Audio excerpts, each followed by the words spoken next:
తెలుగు ప్రజల యొక్క శక్తియుక్తుల గురించి ఇప్పటివరకు పెద్దలందరూ కూడా చెప్పడం జరిగింది.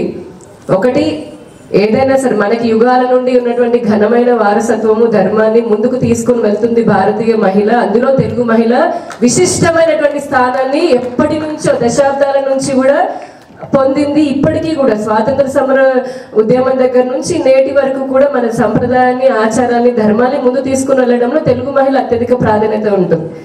అలానే గృహిణి దగ్గర నుంచి ఇంట్లో గృహిణిలాగా ఉంటూ ఇటు పిల్లల్ని చూసుకుంటూ అటు బయటకు వచ్చి వ్యాపారవేత్తలాగా లేదంటే సమాజ సేవ చేయడంలో కూడా మన తెలుగు మహిళ తమ ఉనికిని ప్రతిసారి చాటుకుంటూనే ఉంటారు. ఇకపోతే ఆర్థికంగా చూస్తే కనుక భారత ప్రధాని నరేంద్ర మోదీ గారు గడిచిన 10 సంవత్సరాల్లో మరీ ముఖ్యంగా మహిళలకి ప్రాధాన్యతని ఇస్తూనే ఒక మాట చెప్పారు, విమెన్ డెవలప్మెంట్ కాదు, విమెన్ లెడ్ డెవలప్మెంట్. ఇప్పుడున్న కొత్త స్లోగన్ ఏంటంటే మహిళల సాధికారత కాదు, మహిళల అభివృద్ధి కాదు, మహిళల చేత అభివృద్ధి సాధించబడాలి అని. ఆ స్థితిలో ఈ రోజున భారతదేశం ఉన్నందుకు, అలానే తెలుగు రాష్ట్రాలు ఉన్నందుకు ఒక తెలుగు మహిళలాగా నేను గర్వపడుతున్నాను. అలాగే కేంద్ర ప్రభుత్వం, రాష్ట్ర ప్రభుత్వాలు కూడా ఎన్నో ఆర్థిక పథకాలని మహిళల కోసం తీసుకొని వచ్చాయి. మనందరికీ తెలుసు, ఆంధ్రప్రదేశ్ లో ప్రతి జిల్లాలో ఉన్న మహిళ ఈ రోజున ప్రపంచ ఖ్యాతి పొందుతూ ఉంది.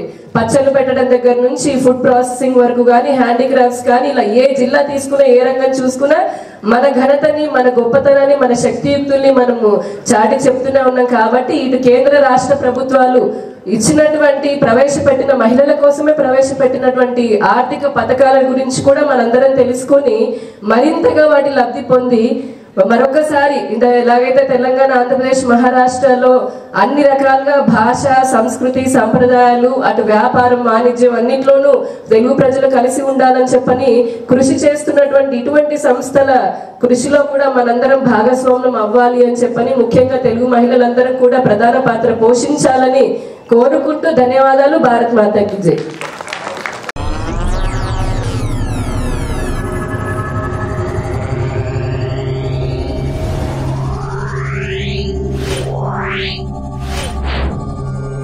Yeah.